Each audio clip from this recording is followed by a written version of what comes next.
Hi నమస్తే welcome to Myra media. నేను మీ కేవీఆర్. ఆంధ్రప్రదేశ్లో కూటమి సర్కార్ అధికారంలోకి వచ్చిన తర్వాత ఒక్క మనిషిని ఎదుర్కొనేందుకు, ఒక్క మనిషిని భూస్థాపితం చేసేందుకు ఎట్లాంటి నీచ నికృష్ట రాజకీయాలు చేస్తూ ఉన్నదో ఈ కూటమి సర్కార్ చూస్తూనే ఉన్నాం కదా. సీజ్ ద షిప్ నుంచి సీజ్ ద కార్ వరకు సాగిన ఈ ఏడాది ప్రయాణం ఈ ఒక్క వ్యక్తిని అంటే రాజకీయంగా కావచ్చు, లేకపోతే ఇక భౌతికంగా అంతమొందించాలన్న ఈ కూటమి నేతల మాటలు ఒకసారి గుర్తు చేసుకుంటే ఎట్లా ఏ రేంజ్లో ఈ కూటమి నేతలకు, ఈ కూటమి పెద్దలకు ప్యాంట్లు చెడ్డీలు ఎట్లా తడిసిపోతా ఉన్నాయో చూస్తూనే ఉన్నారు కదా. వాస్తవానికి కూటమి సర్కారు అధికారంలోకి వచ్చిన మొదట్లో ముందుగా నెల రోజుల వ్యవధిలోనే మొత్తం కార్యకర్తలందరినీ, వైసీపీ కార్యకర్తలందరినీ ఎరాడికేట్ చేసేలాగా ఎవ్వడు మూలుగొద్దు మాట్లాడొద్దు అన్న కోణంలో ఉతికి ఆరేసారు. ఎట్లా కేసుల పేరుతో లేకపోతే దౌర్జన్యాల పేరుతో ఇళ్లలోకి వెళ్ళి కొట్టేసే ప్రయత్నం చేశారు.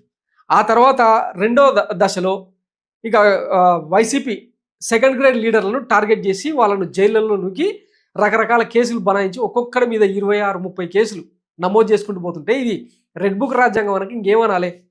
దాని తర్వాత పెద్ద స్థాయి నాయకులు కాకాని గోవర్ధన్ రెడ్డి దగ్గర నుంచి మొదలు పెడితే అంబటి రాంబాబు, తర్వాత చెవిరెడ్డి భాస్కర్ రెడ్డి, మాజీ మంత్రులు కొడాలి నాని, ఇట్లాగా చెప్పుకుంటూ పోతే ఎంతోమంది మీద కేసులు నమోదైనవి. కొంతమంది ఇప్పటికే జైళ్ళలో మగ్గిపోతా ఉన్నారు.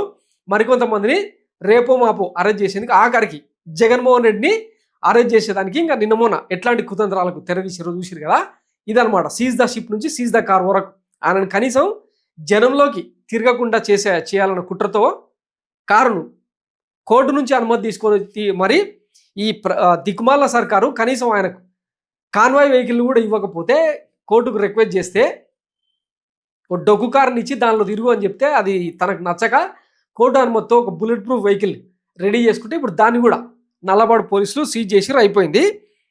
ఈ మొత్తం సినారియో చూస్తుంటే అధికారంలోకి రాగానే మాజీ ముఖ్యమంత్రి, అందులోనూ Z+ కేటగిరీ భద్రత ఉండాల్సిన జగన్కు డొక్కు బుల్లెట్ ప్రూఫ్ వాహనం ఇచ్చి ఇట్లా పైశాచికానందం ముందు చూసిరు కదా. దీనిపై జగన్ కోర్టుకు వెళ్తే ప్రభుత్వం కోర్టులో అవును నిజమే జగన్కి ఇచ్చింది బుల్లెట్ ప్రూఫ్ వాహనంలో పగుళ్ళున్నాయని ఒప్పుకొని మరో వాహనం కేటాయిస్తామని చెప్పి తీర్పునిచ్చింది.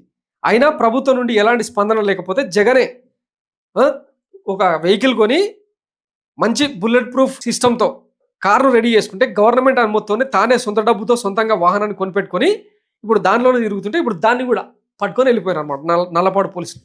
అధికారంలోకి రాగానే జగన్ ఓడిపోయాడు కానీ చావలేదన్న అయ్యన్న మాటలు, మొన్న గోరెంట్ల బుచ్చయ్య చౌదరి జగన్ తల నరికితే ఎట్లా ఉంటుంది అని చెప్పి మాట్లాడిన మాటలు ఇవన్నీ చూస్తూ ఉంటే జగన్ భూతాన్ని కాంక్రీట్ వేసి భూమిలో పాదేయాలని చంద్రబాబు అంటుంటారు. జగన్ తలను ఎందుకు నరకకూడదని బుచ్చయ్య చౌదరి అంటుంటారు. జగన్ని చిన్నప్పుడే వాళ్ళమ్మ గొద్దునూలు మీ చంపేస్తే పీడా పోయేదని రేణుక చౌదరి మాట్లాడుతుంది. జగన్పై ఇప్పటికే పలు హత్యాయత్నాలు జరిగాయి. అవి ఫెయిల్ అయ్యేసరికి వాటికి కోడికత్తి గులకరాయి అంటూ పలచన చేసే ప్రయత్నం చేశారు. గతంలో చూసారు కదా.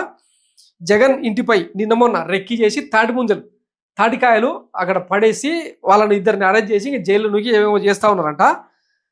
ఇన్ని జరుగుతూ ఉన్నా తరచూ ఆకతాయిల రూపంలో ఉన్మాదులు జగన్ ఇంటిపై దాడులు చేస్తూ వస్తూ ఉన్నారు.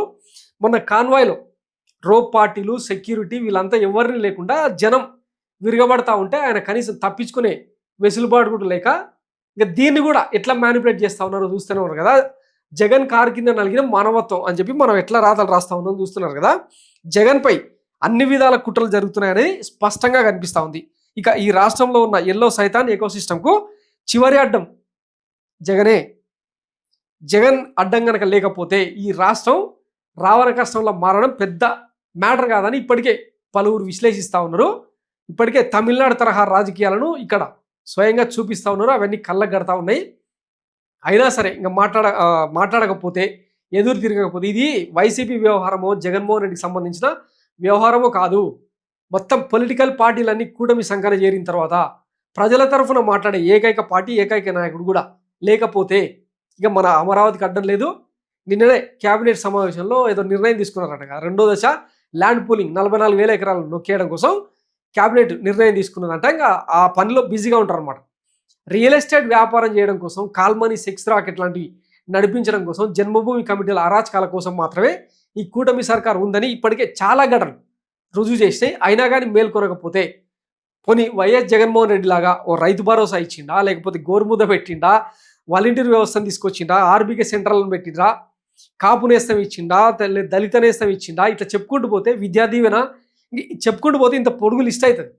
ఏ ఒక్కటన్నా ఇందులో సరే జగన్ ఇచ్చిన సంక్షేమ పథకాలు వాటి సంగతి పక్కన పెట్టి అవి టచ్ కూడా చేయలేరు, కానీ వీళ్ళు కొత్తగా ఏమైనా చేస్తున్నారంటే అది లేదు. అటు సంక్షేమం లేక ఇటు అభివృద్ధి లేక ఇంతసేపు జగన్మోహన్ రెడ్డి మీద పడి ఏడిస్తే ఈ కూటమి నేతలను ఏమనాలి? మీరే డిసైడ్ చేసి చేయండి. Thanks for watching Mara media. నేను మీ కేవీఆర్. Thank you.